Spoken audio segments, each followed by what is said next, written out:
তো হ্যালো বন্ধুরা, এখানে আমরা একটা গল্প শুনবো। যে অধিক চিন্তা করে কোনো বিষয়ে, সেখানে তার না সেই বিষয়ে কোনো সলিউশন হয়, না সে বিষয়ে কোনো ভালো সমাধান তৈরি হয়, এবং বরং সেই চিন্তায় চিন্তায় তার মনের অবস্থা খারাপ হয়ে যায় এবং তার বর্তমানও নষ্ট হয়ে যায়, তার অতীত তো অলরেডি নষ্ট হয়ে গেছে এবং ভবিষ্যতও নষ্ট হয়ে যায়। তাই কোনো বিষয়ে অধিক চিন্তা করলে সেক্ষেত্রে ক্ষতি ছাড়া কোনো লাভ হবে না।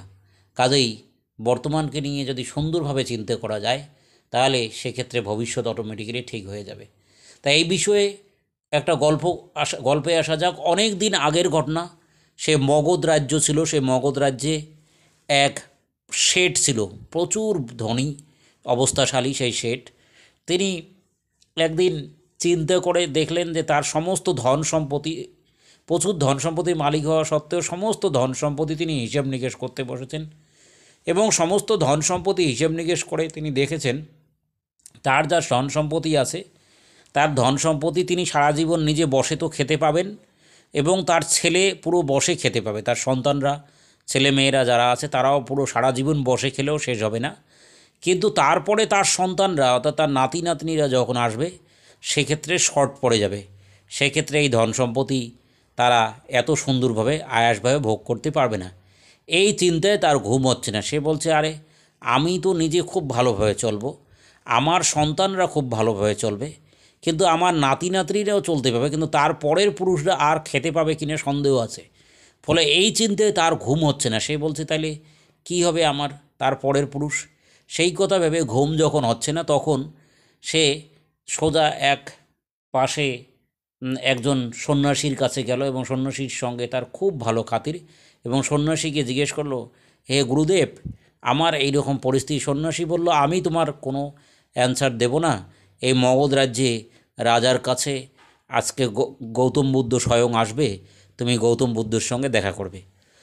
তখন ঠিক আছে, তিনি, এই শেঠ তখন পুরো অপেক্ষা করেছিল গৌতম বুদ্ধের জন্য, যে কখন গৌতম বুদ্ধ আসবে, তিনি ভগবান গৌতম বুদ্ধের সঙ্গে দেখা করে এর একটা সলিউশন চাইবেন।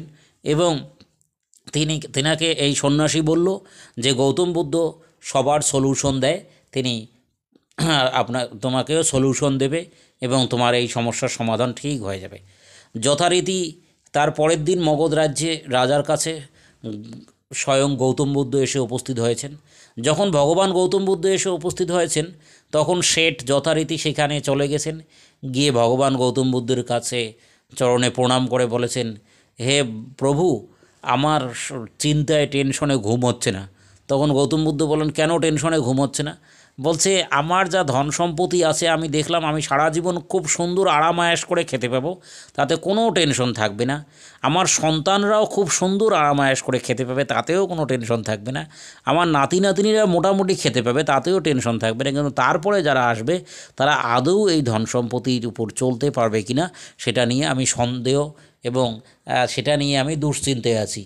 তারা খুব ভালোভাবে সুন্দরভাবে জীবনযাপন চালাতে পারবে কি না, সেটা নিয়ে আমি খুব চিন্তায় আছি, এবং সেটা নিয়ে আমি খুব টেনশনে আছি। তাই এই পরিস্থিতিতে কী করা যায়, এবং কিভাবে এই পরিস্থিতি থেকে সমস্যার সমাধান আমি করতে পারবো, তাই প্রভু, তুমি আমাকে সঠিক এমন আশীর্বাদ দাও, যাতে তোমার আশীর্বাদ নিয়ে আমি যে চলি, তাইলে কী হবে, পরবর্তীতে আমার যত পুরুষ, যত আসবে, বংশ পরম্পরা যত আসবে, তারা যেন আমার মতো সবসময় সুখী থাকতে পারে, এবং কোনো দিন যেন আমার তাদের ধন সম্পত্তির কোনো অভাব হয় না, আমি এটাই চাই। তখন সেই ভদ্রলোককে তখন গৌতম বুদ্ধ বলল, আচ্ছা তুমি একটা কাজ করো, যে এই শহরের পাশে বস্তি আছে, এক বস্তি, সেই বস্তিতে তুমি যাও। গিয়ে সেই বস্তিতে গিয়ে বস্তির যে লোকজন আছে তাদেরকে তুমি একবেলা যদি খাইয়ে দিয়ে আসতে পারো, এখন যাও, গিয়ে যে খাইয়ে দিয়ে আসতে পারো, তাহলে তোমাকে সেই আশীর্বাদ আমি দেবো। তখন এ বললো, একটা কোনো ব্যাপার হলো, আমার যা ধন সম্পত্তি, ওদেরকে একবেলা কেন, ওদেরকে যদি আমি 100 বেলা খাওয়াই, কোনো যায় আসবে না। তখন সোজা স্বয়ং সেই ভদ্রলোক চলে গেল, চলতে চলতে সোজা চলে গেল কি, নগর মানে শহর পেরিয়ে সেই বস্তির দিকে চলে গেল, এবং বস্তিতে গিয়ে সেই বস্তিতে যে গিয়ে প্রথমে দেখতে পেল যে এক বস্তিতে এক মহিলা রান্না বসাচ্ছিল। তখন গিয়ে বললো, আচ্ছা রান্না বসাতে হবে না, আমি আপনার জন্য কিছু খাবার সামগ্রী নিয়ে এসেছি এবং খুব ভালো ভালো খাবার আছে, আপনারা খেয়ে নিতে পারবেন, কোনো দরকার নেই, আমাকে ভগবান গৌতম বুদ্ধ বলেছে আপনাদের খাওয়াতে, তাই নিয়ে এসেছি। তখন ওরা বলল, ভগবান গৌতম বুদ্ধ বলেছে, অবশ্যই ভগবানকে আমি মানি, কিন্তু ব্যাপার হলো আমরা তো অলরেডি খাবার বসিয়ে দিয়েছি, এবার যদি এই খাবারটা খাই তো খাবারটা তো নষ্ট হয়ে যাবে। তখন বলছি, না কালকের জন্য তাহলে নিয়ে নিন। তখন ওরা বলল, না কালকের জন্য তো আমরা রাখবো না, কারণ আমরা কোনো খাবার সঞ্চয় করে রাখি না, আমাদের নিয়ম হচ্ছে এটাই, খাবার কখনো আমরা সঞ্চয় করে রাখি না, আমরা যেদিনের খাবার সেদিনে জোগাড় করি এবং সেদিনে ভগবান আমাদের যতটুকু মেলায় আমরা ততটুকু খাই, আমরা সঞ্চয় করে কখনো রাখি না। তখন মুশকিল সমস্যায় পড়ে গেলো সে, সেই বস্তির ওই ফ্যামিলি। পরে পরের আরেকটা বাড়িতে চলে গেল, সেখানে গিয়েও বলল, আচ্ছা আপনাদের কী করছেন, উনুন ধরিয়েছেন, রান্না করছেন, রান্না করতে হবে না, আমি খাবার সামগ্রী নিয়ে এসেছি, আপনি খাবার সামগ্রী খেয়ে নিন। এবং তখন বলছে, না না আমরাও উনুন ধরিয়েছি, যে খাবার অলরেডি আমাদের প্রায় রান্না হয়ে গেছে, আমরা সেই খাবার খাবো, এবং কি করে আপনার খাবার খাই। তখন বলছে, তাহলে এই খাবার সামগ্রী যেগুলো আছে রাখুন, কালকে খাবেন। বলছে, কালকের জন্য আমরাও সঞ্চয় করে রাখি না। তখন এই কথা শুনে ভদ্রলোক ভাবলো, আচ্ছা এরা বস্তিতে বসবাস করে, তেমন অর্থনৈতিক অবস্থাও ভালো না, সামান্য অর্থনৈতিক অবস্থা, কোনো মতে দিনকাল চালায়, আর এরা কোনো কিছু সঞ্চয় করে রাখে না, প্রতিদিনের খাবার প্রতিদিন জোগাড় করে, কোনো টেনশন নেই, হাসি খুশি আছে। আমি কিসের টেনশন করছি, আমি তো এত ধন সম্পত্তি আমি সারা জীবন খেয়ে পরে শেষ করতে পারবো না, তারপরে আমার ছেলেমেয়েরা সারা জীবন একদম আরামায়েশ করে খেয়েও শেষ করতে পারবে না, আমার নাতি নাতনিরা যারা আসবে তারাও একদম সুন্দরভাবে চলে যাবে, তার পরবর্তী বংশ হয়তো চলতে পাবে কি না সেটা আমি জানি না, আর সেই বিষয়ে আমি টেনশনে মরে যাচ্ছি।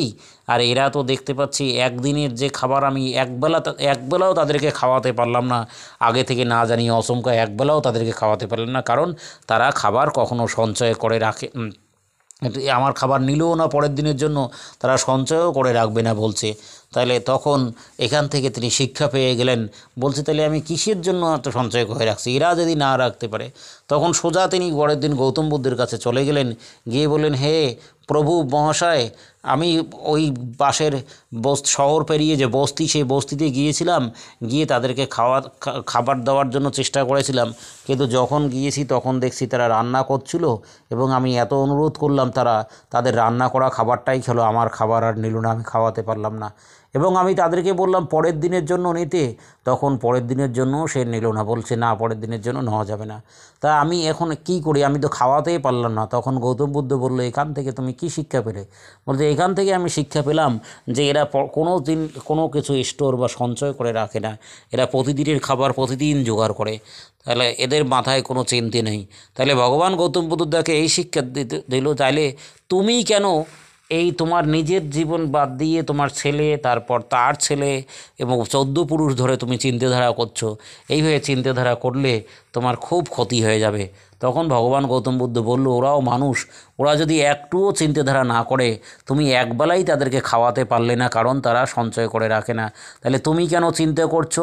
তখন ভগবান গৌতম বুদ্ধ তাকে বলল, যদি তুমি অধিক চিন্তা করো, চিন্তা করে যে আজকের যে জিনিসটা সেটা চিন্তা করে আজকের যে বর্তমানটাকে তুমি নষ্ট করে দেবে, চিন্তা করে তুমি তো কোনো কিছু পরিবর্তন ঘটাতে পারবে না, উপরন্তু চিন্তা করে কি করবে, সুন্দর বর্তমানটা সেটাও তোমার নষ্ট হয়ে যাবে এবং অতীতকেও তুমি বদলাতে পারবে না। হ্যাঁ, কিছু কিছু ক্ষেত্রে চিন্তা করে যেটা তোমার হাতের মধ্যে থাকবে সেটা যদি তুমি পরিবর্তন করতে পারো তো ঠিক আছে, কিন্তু চিন্তা করে যদি তোমার হাতের মধ্যে যেটা নেই সেটা পরিবর্তনও করতে পারছো না, সেই ক্ষেত্রে ফালতু বেকার চিন্তা করে তোমার বর্তমানটা নষ্ট হয়ে যাবে এবং বর্তমানের এনজয়, বর্তমানের আনন্দ সেটাও তুমি শেষ করে ফেলবে।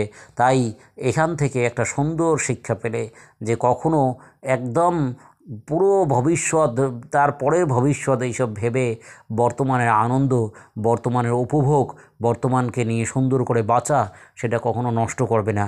বর্তমানকে যত তুমি যত পরিমাণে ভালো করবে, তত তোমার ভবিষ্যৎ ভালো হবে, তোমার দিন ভালো যাবে, এটা তত তোমার জীবনে অনেক উন্নতি হবে, তত জীবন তোমার এগিয়ে যাবে। তাই এখন এই মুহূর্তে এই পরিস্থিতিতে যে আছে সেটাকে নিয়ে ভাবো এবং সেটাকে উপভোগ করো, সেটাকে খুব সুন্দরভাবে সাজাও, সেটাকে আরও বেশি সুন্দর করার চেষ্টা করো, তাহলে দেখবে তোমার সব কিছু সুন্দর হচ্ছে। তাই এই গল্প থেকে আমরা বন্ধুরা দেখতে পেলাম যে আমরা যদি কি করি সব সময় এখনকার সিচুয়েশন নিয়ে ভাবি, এখনকার এই মুহূর্তের কথা ভাবি, তাহলে কখনো দুঃখ হবে না।